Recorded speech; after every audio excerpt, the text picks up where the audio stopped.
შენი აზრით, რომელ სიაშია პირველზე რეალი და მეორეზე მანჩესტერ იუნაიტედი? ჟურნალმა Forbes-მა გამოაქვეყნა ყველაზე ძვირად ღირებული გუნდების სია.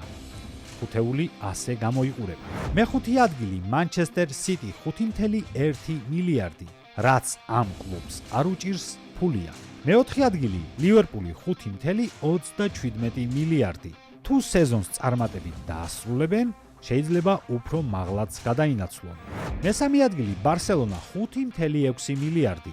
ოჩახ ლაპორტას გუნდი, რომელიც ვალებში ხრჩობოდა, ახლა ფულში ცურავს.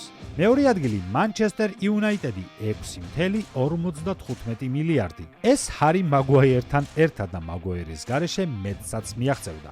პირველი ადგილი ისევ არავის დაუთმო მადრიდის რეალმა 6.6 მილიარდი. საიდან შეულობენ კლუბები ფულს? მათი შემოსავლის სამი მთავარი წყაროა: საფეხბურთო მატჩების ტრანსლაციები, სასპონსორო გარიგებები და მაისურების გაყიდვა. დააკომენტარე, რომელ კლუბს ელოდი და რომელს არ ელოდი ამ ხუთეულში.